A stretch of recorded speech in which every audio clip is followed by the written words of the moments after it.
NWP Radio. You're listening to NWP Radio, a production of the National Writing Project. NWP.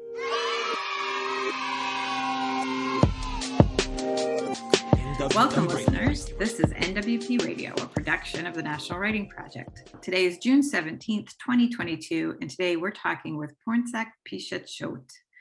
Pornsak Pichetshote was a Thai-American rising star editor at DC's Vertigo imprint, where he worked on such comic perennials as The Sandman and the Swamp Thing. His books have been nominated for dozens of Eisner Awards, be it the award-winning Daytripper, the New York Times bestseller, The Unwritten, or critical darlings like Sweet Tooth and Unknown Soldier. He left Vertigo to become an executive in DC Entertainment's media team, where he started and oversaw DC TV's department.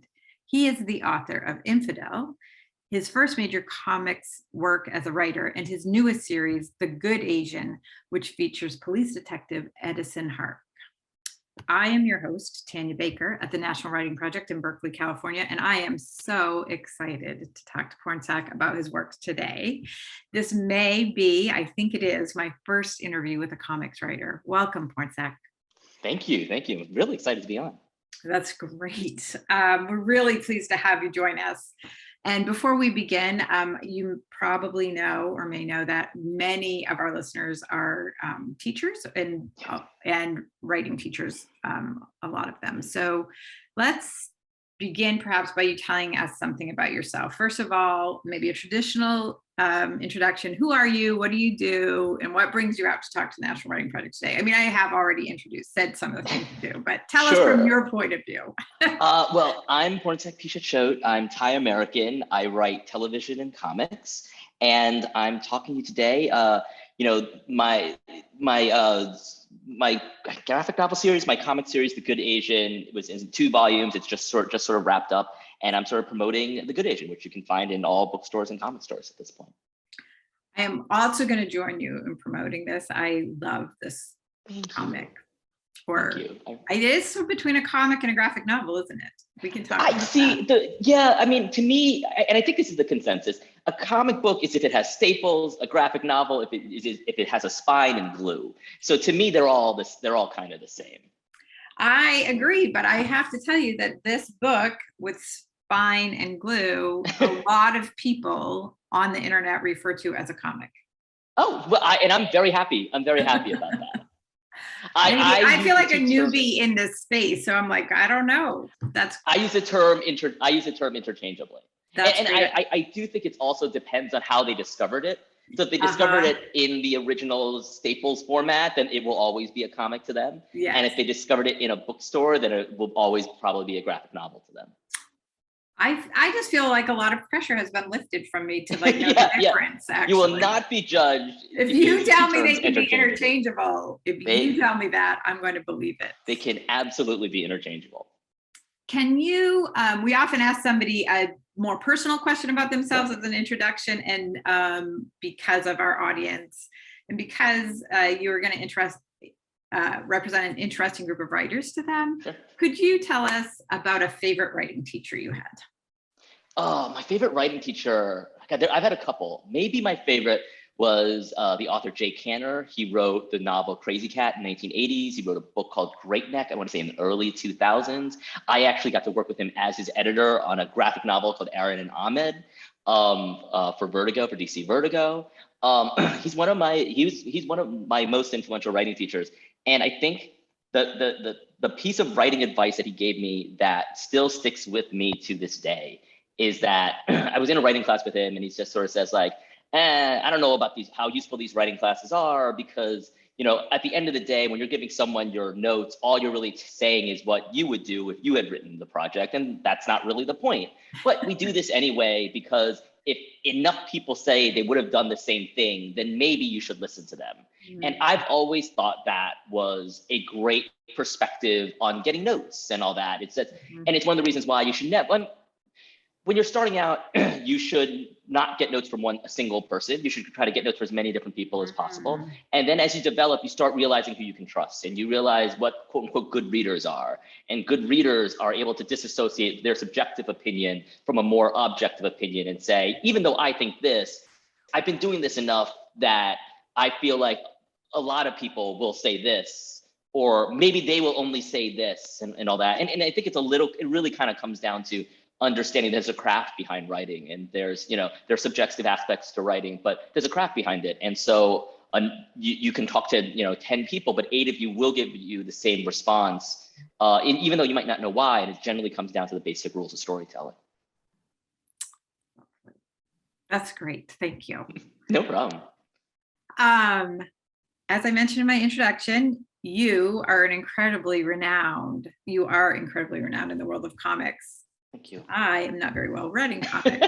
I loved The Good Asian, Volume 1. And I'm excited to talk to you today about making comics. Sure. And Volume 1, you can talk about Volume 2, but I haven't read it yet, so okay. I won't spoil anything. Yeah, I won't spoil anything. But maybe you should start for our listeners. Could you give a brief, no spoiler overview of The Good Asian? Sure. It is, The Good Asian is a genre I kind of made up called Chinatown Noir. It's a 1936 detective story in the style of Sam Spade and Philip Marlowe, featuring the first generation of Americans who grew up beneath an immigration ban, the Chinese. And it follows Edison Hark, one of America's first Chinese-American detectives, as he travels to San Francisco Chinatown for the first time, and in the tradition of classic noirs, is searching for a missing girl, stumbles upon a murder, stumbles upon a conspiracy. And it's really kind of about, exploring what it was like in the 1930s for Chinese Americans to grow up where an immigration ban came of age, where an immigration ban was the only thing of their kind, was the only thing that they knew. And it strives to be sort of a classic noir mystery, but also historically accurate. And I kind of spent years sort of doing the research to make sure it was historically accurate. Yeah, we're going to talk more about that later. I love it. But first, maybe some just more general information about writing a comic book. So the big question, which is maybe too big, is how does one make a comic? Where do you begin? Do you begin with words or pictures or a combo? How does this happen? It's a good question. And in a way, there's two stages to answering that question. It's first, how do you put a comic book together? And that is how do you find a team, and how do you find a publisher and all that kind of stuff? And then there's the actual mechanics of, all right, once you have all those things, how do you actually start writing an actual comic? And, part of being a comic book writer is a little bit because you're not doing it alone, there's a little bit of being a producer sort of involved. And that means finding an artist. And it's different for different people. Some people find artists online and they go through Reddit and Twitter and sort of scour for that. I started off as a comic book editor, so I have a lot of friends in the comic book community, and most importantly, a lot of my friends are fellow comic book editors. So what I generally do is, when I have an idea, I go out to my friends who are fellow comic book editors and I say, hey, I have this thing. I'm thinking about an artist like this for it. And my editors have had their boots on the ground more recently than I have. And they'll be like, love the idea. I think we can do better than that. That artist is great, but I think we can do better than that artist. And then we start searching for the right artist. And from there, you find, usually the artist works in black and white, or the production time of a comic means that they can't do a book in color at the speed that they would want to. So we bring in a color artist for them, a colorist. Then we bring in a letterer / a designer to help sort of design the book. And I always sort of, the first person I usually go to is an editor. And then we kind of have our team. And the way I go from there is I sort of pitch it to different publishers, and Image has been my publisher of choice for the past 2 books. Mm-hmm. And so once that starts and I have sort of the team together, then it is the actual sort of writing it. And, it does all start from me. I write a script. It looks a little bit like a screen. It looks like it's a hybrid between prose and a screenplay, in the sense of it breaks down the action page by page, panel by panel. And a lot of times what I'm doing is I am art directing on the page a little bit. I try to, once I know who the artist is, I try to write to my artist's strengths. I art direct on the page with the caveat of, this is always meant to be a springboard. This is to give ideas, start discussion, not stop discussion. So, do whatever you want, but just know this, in my mind, this is what I'm seeing. And they'll usually come back with layouts, like little pencil sketches of how they see the page to look. And I'll be like, this is great. And most of the time it's great. And occasionally there'll be things like, actually, this sequence, it means a lot to me. This sequence works this way. Or it has this very specific function for the sequence to work this way. Can we move it closer to that? And it's always sort of a discussion. And so me and specifically Alex, we've become very good friends. We talk all the time. We talk, and even the book's over, we still talk on a monthly basis. And we're always talking about like different things to do with the book. It's what does he like? What do I like? And the more we get to know each other, the easier it is, and the more comfortable we feel like taking chances around each other. So you sort of anticipated my next question, which when I looked at the title page of this book, there were like 8 people. Yep. And I spent a lot of time talking to novelists and sometimes picture book writers who might work with like an illustrator only. But so I wondered, because also you work in TV, is writing a comic book, do you think more like producing a television show or more like writing a novel? Well, so why do you think that? I have to be upfront. I've never actually written a novel myself, so I can't actually speak with authority what it's like to write a novel. There is definitely a lot of overlap with sort of working in TV in the sense that I'm coordinating with a bunch of different people. Now, in theory, my editor is an enormous amount of work on our books, but because I used to be a former editor, I like being part of the editorial process. I like being part of art direction. I like talking to my colorists. I like talking to my letterer. It's part of, there's an analogy comic book writers use a lot that, writing a comic is like playing an instrument in a band, that it's just, everyone just kind of riffs off of each other. And, and that's kind of what I do. I lay out a beat, someone plays an instrument over that, someone else plays an instrument over that, and I kind of change what I do based on what they do. And that's sort of really the magic of comics. It's the collaboration. And so when things come back, it's never 100% what I thought it would look like. And that's always a good thing. It's always, it surprises me. It's always better than what I want it to be. And if it ever feels like it's veering down a path that it isn't, we set up a lot of checkpoints to make sure that it doesn't go off the rails and that the surprises are always good surprises. That's lovely. I was just going to ask you another question about your artist, which was well, actually I answered my own question by going back to the text. I was like, but is this really one artist? Because those chapter dividers seem really different, but each chapter in this book, the divider is a completely different artist. Yes. And that is from when the graphic novel was more of a comic, where every comic had 2 different covers to it. And so the way we did it is we had a regular cover artist who did all 10 issues. But then what I wanted to do, because there's so many great ones, the way I look at comics is comics for me is a way to work with or to have an excuse to talk to old friends and to make new friends. And so the cover artist is an old friend. But what we tried to do was with every issue, we had an alternate cover that was done by different artists of Asian descent. And, coming from China or Japan or the Philippines or South Asia, and just to showcase sort of all that different art. And for me, I set up the extra caveat of they all had to be an artist of Asian descent that I've never worked with before. So some I knew and some I was friends with, but we never had an excuse to work on. Brilliant. I'm glad I asked. That's amazing. So The Good Asian, Pornsak, has received rave reviews. Maybe they're rare too, I don't know. Rave reviews, both for the story and for its historical accuracy and social relevance. So I'd like to talk to you about both of those things, but I'd like to start with the story.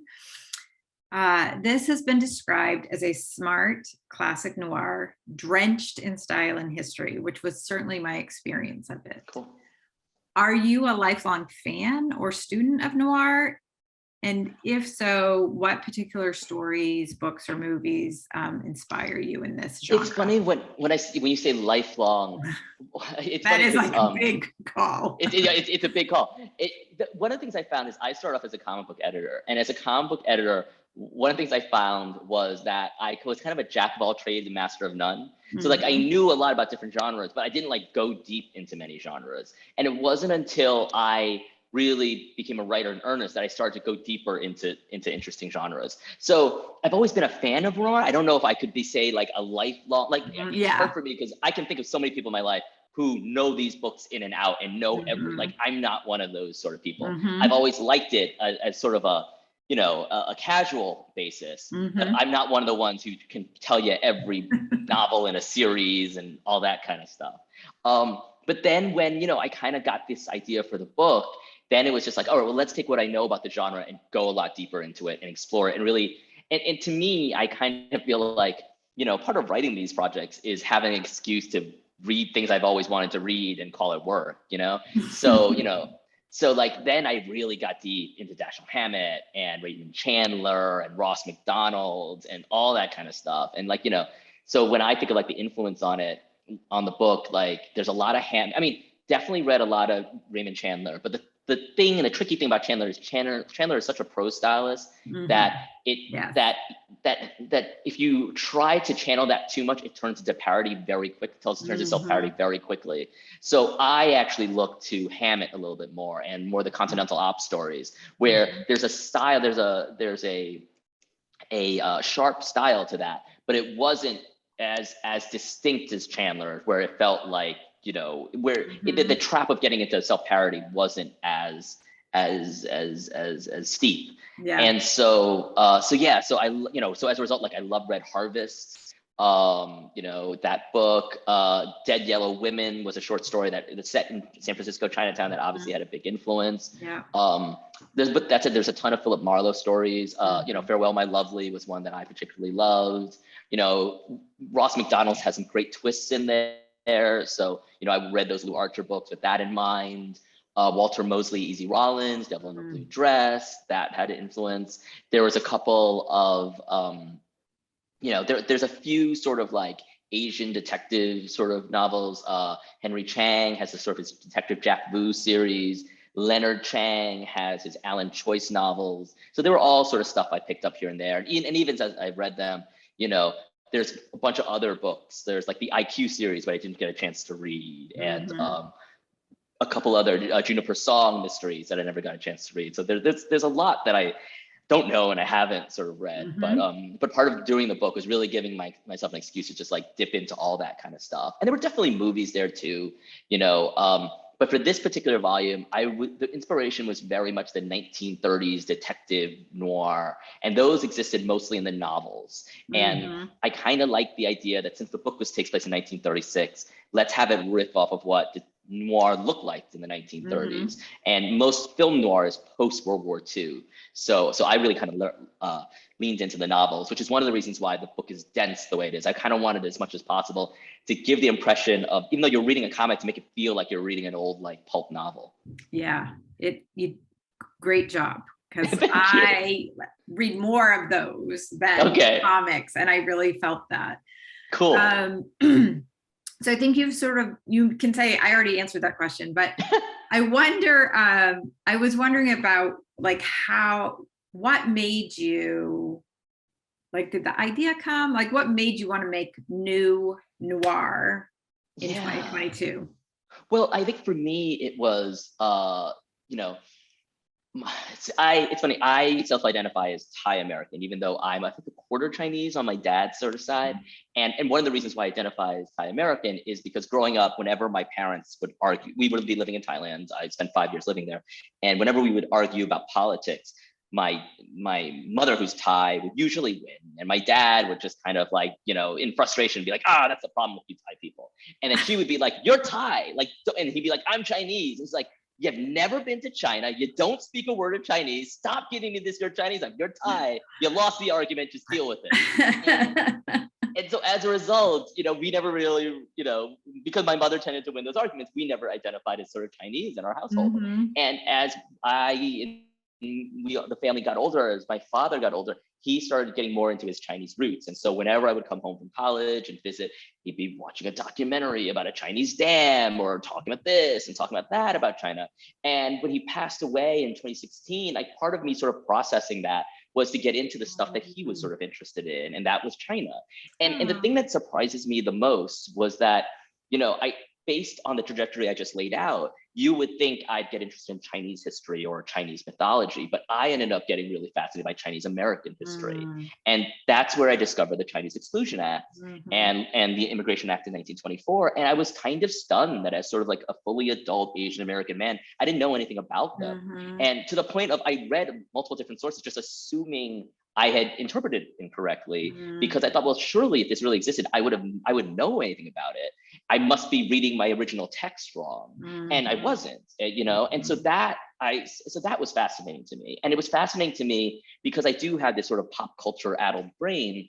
I recognize that during the time where Asians were not, the majority of Asians were not allowed into the country, there was the archetype of the Asian crime solver, of Charlie Chan and Mr. Moto and Mr. Wong Detective, that got very popular, from the introduction around 1906, specifically the 1930s. Like Charlie Chan was enormous in the 1930s. And it was fascinating to me that that character was so popular during a time where Chinese people couldn't technically enter the country.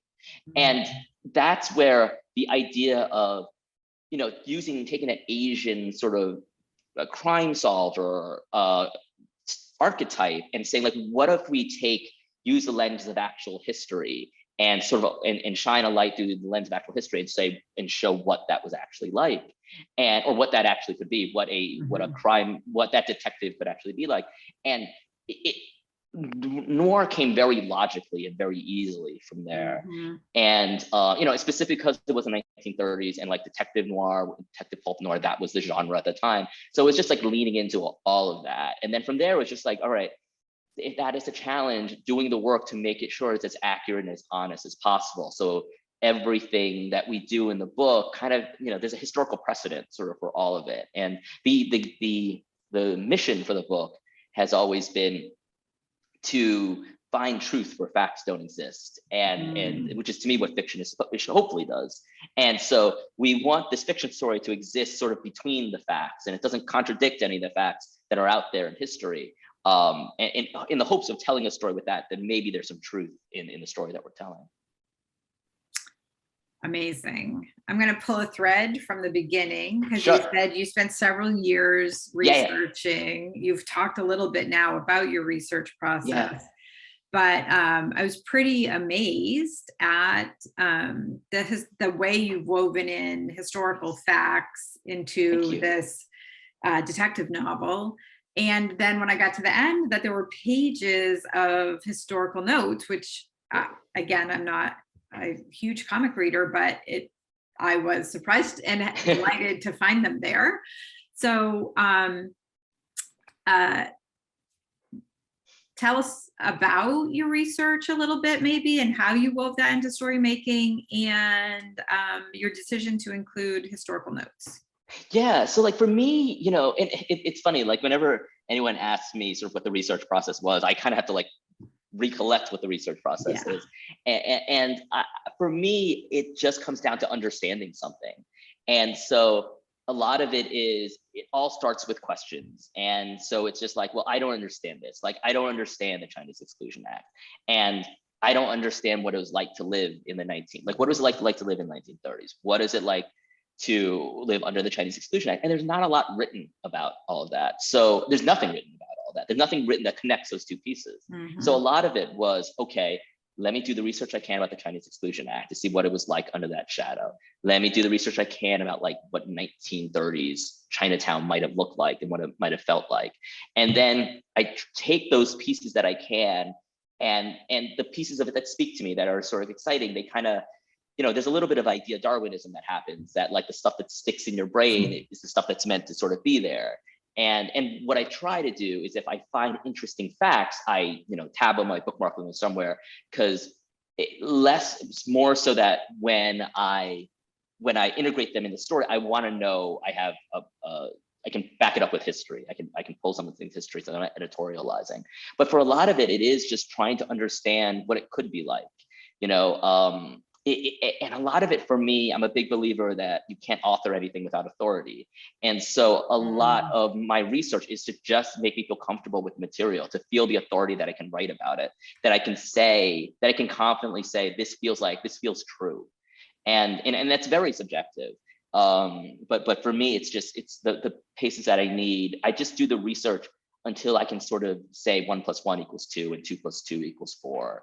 And it's a very intuitive process that happens there. And then from there, it's, trying to figure out, I think the big work is they say, a director says that when you're directing actors, that casting is 80% of the job, 80% of the job. And it's similar for something like this. Story design and casting, in a certain sense, is making sure the genre fits the material and the themes of the material just right. So noir has a bunch of themes sort of already presupposed into them. There's the bleakness of the world, there's frustration, there is class conflict. And those are all kind of tied into the themes of noir.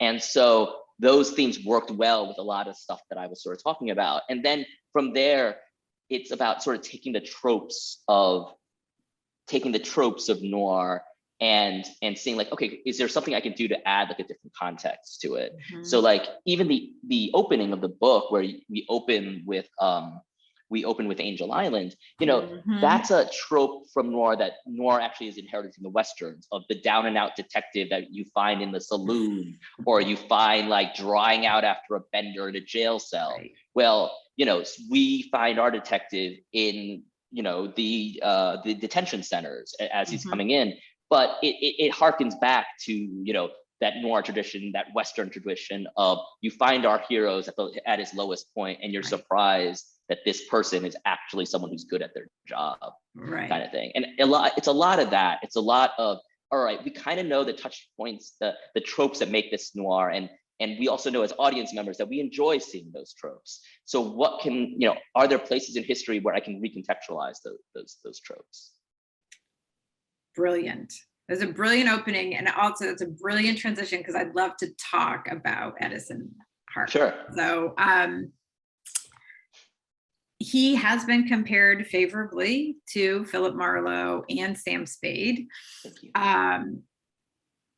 There's my favorite description, I can't say on the air, but I loved it, that he makes Sam Spade look, we'll just say weak, but. Yes, my friend Diane gave me that one. I was like, brilliant. I love that. That is brilliant. How did Edison Hark come to be? How did you create him? And maybe you have said some things, but I'd love to see how he lives with you. Sure. And it's a tricky thing for me to answer, because I can't go into too many particulars, because it ends up being spoilers for the second volume. Fair. But what I can say is I tried as much as possible to craft under historical precedents. And so the first Asian detective in America was a Changaparna, who was a detective in Hawaii, who was the inspiration for Charlie Chan. And right now I'm thinking like what has been revealed in the first volume so far, so it's not too spoilers.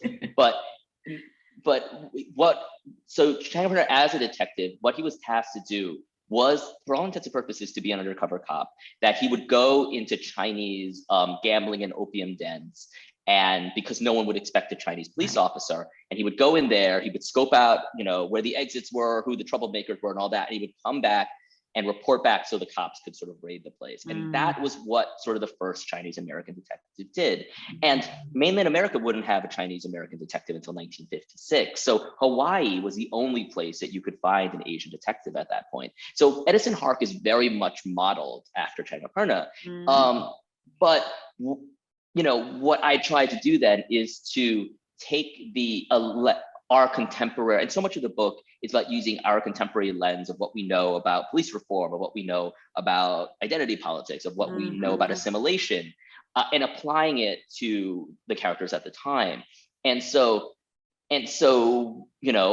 if you look at a biography, as much as any little bits exist of Changaparna, they don't talk about his conflict of how he must have felt doing the things that he did. And so to me, that I wanted to focus more on that, and what I liked about that particular aspect of Changaparna's story is that it was in the tradition of good genre fiction, they were internal things that were externalized and dramatized with high stakes.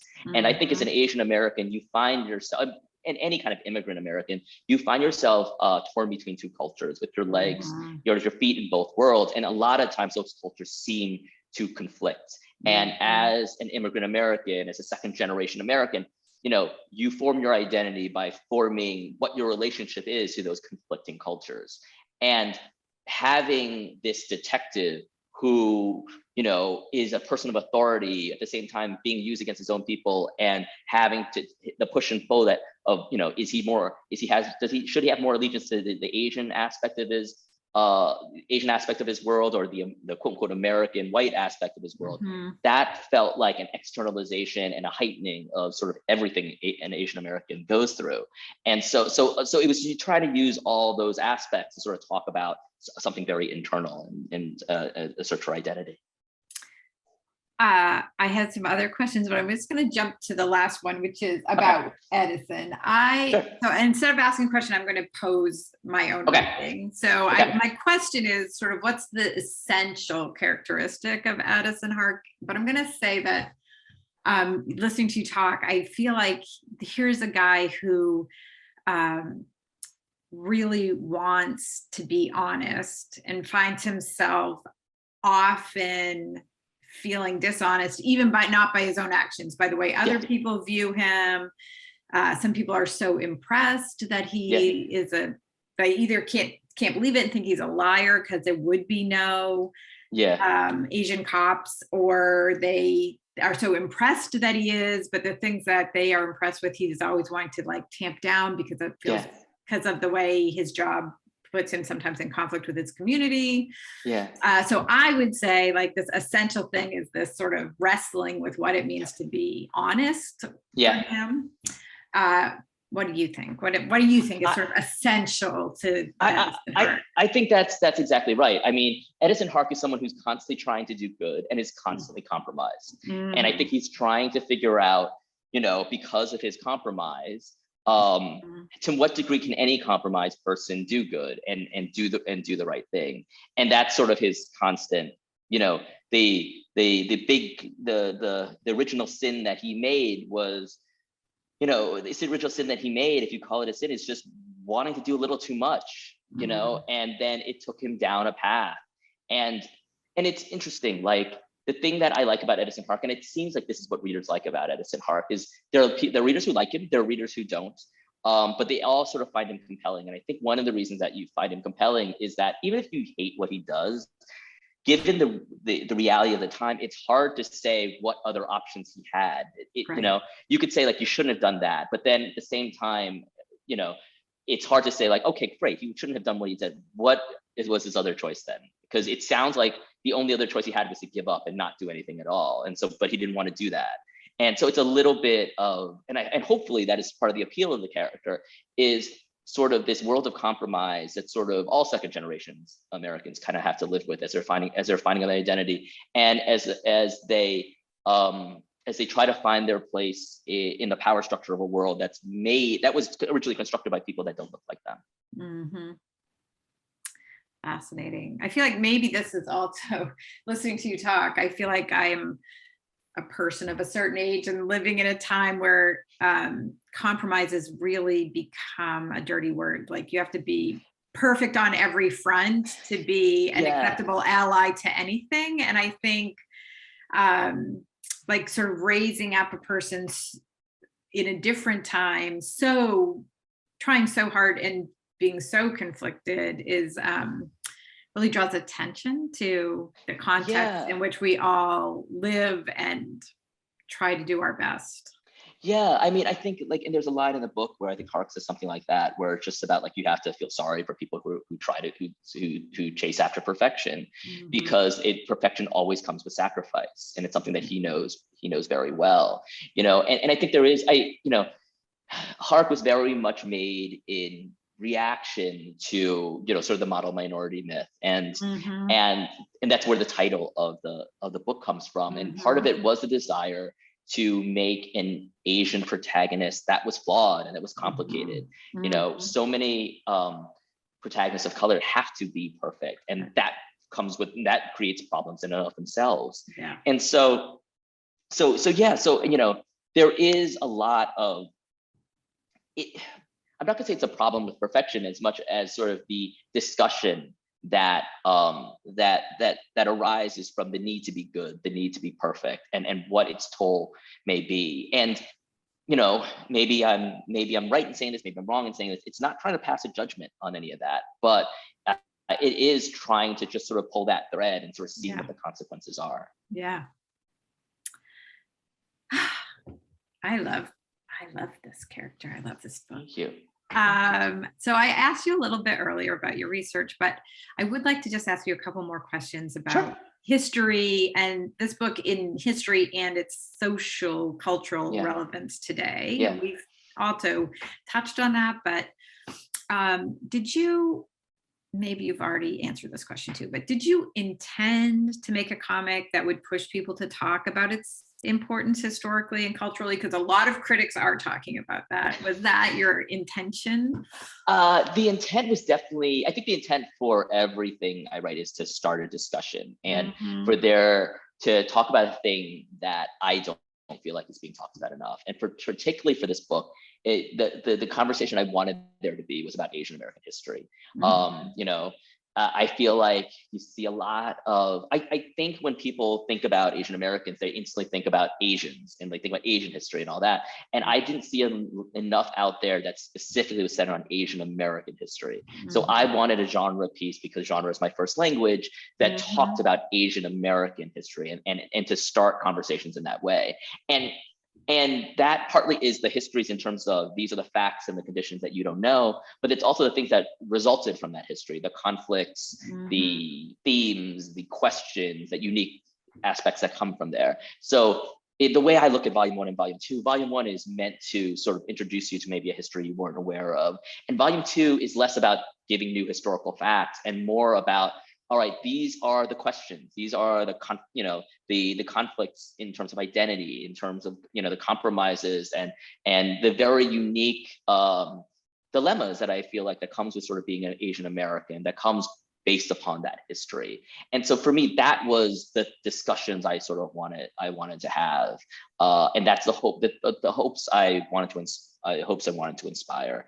And if the very least, that if none of that happened and my readers now, the readers of the book now know that there was an immigration ban coming in on Asian people from 1882 to 1945 and really to 1965, then I'm happy with that as well. When you talk about book 2, I'm just like, oh, okay, now I know how I'm spending my Saturday afternoon.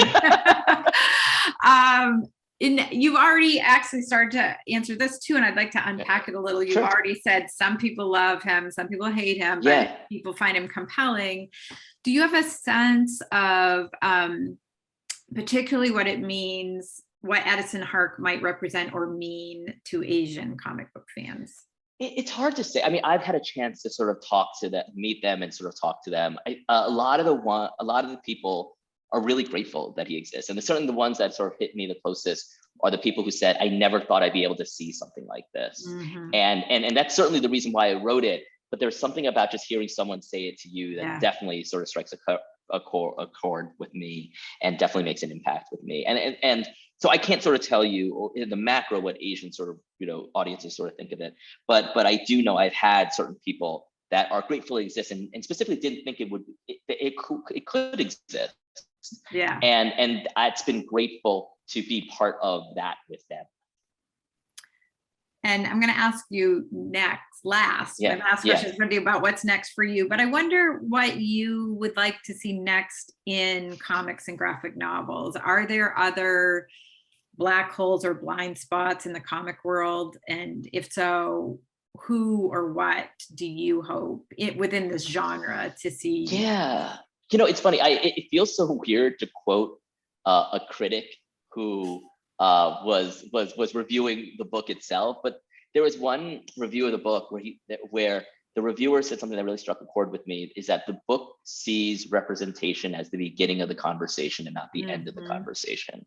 And I really like that a lot. And because I like this aspect, it does sort of feel like that's the next conversation we have. It's just like, all right, let's stop patting ourselves on the back that these characters exist in these stories now. And let's sort of say, what are the results of these characters existing in the stories? Like, what new perspectives does it give us, on the stories, on the genre themselves, on the country and the world that we live in?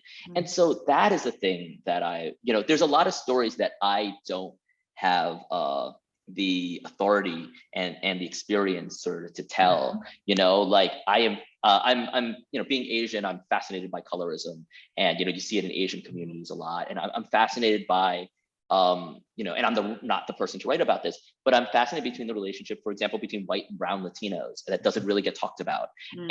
And I've asked and actually I had one Latino friend recommend one book to me that was very, very recent, but I would ask Latino friends to talk to me about it if there's anything I could read up about it, and they would say there's nothing really. Mm-hmm. But that is something I find fascinating. Mm-hmm. What colorism looks like within communities of color. So I would love to see more of that integrated in sort of these stories. But honestly, this is something, these stories have been around for a very, very long time. And part of their durability is the fact that they can be updated. And so for me, it's just the continuing effort to sort of update these stories and to reflect the world that they are living in. And that's certainly what The Good Asian tries to do. It takes a contemporary understanding of police reform and racial identity and applies it on an old genre to sort of give it, in the hopes of giving it some new life and give a new perspective on it. And that's kind of what I would love to see, like in all sort of genre work, is sort of acknowledging these different perspectives as a way to, use them to explore new things.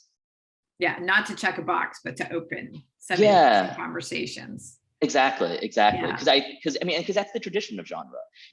Genre, it was always meant to, I started, my first book was a horror book, and I think you see that more clearly in horror over the past 100 years, the different ways writers and filmmakers and directors and storytellers have used the contemporary pop culture to make horror more relevant and also cut closer to the bone.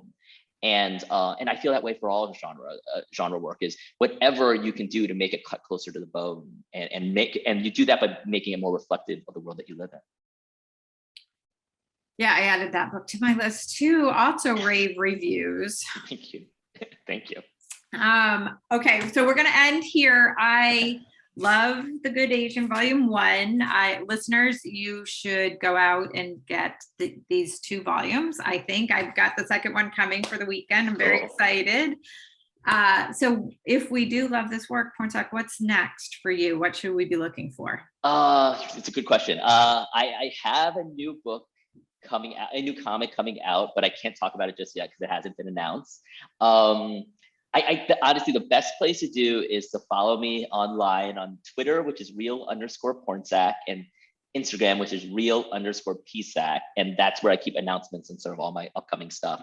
But I do have a new comic coming out late this year and sometime next year. I am working on a sequel to The Good Asian, so that is coming eventually. I just need to make time to do a bunch of research and write it. But that is eventually coming. But yes, unfortunately, the way it always seems to work is as soon as I finish a project, I'm working on the next one, and it's a chunk of time before I can talk about exactly what it is. Well, you share that with many writers. We've heard that story before. So we'll end by saying we've been talking about The Good Asian. It's available through Image Comics, and it is Pornsak Pichetshote. And we hope that you'll be interested in coming back and telling us about new work in the future. Absolutely, 100%. Thank you so much. Listening to NWP Radio, a production of the National Writing Project. NWP.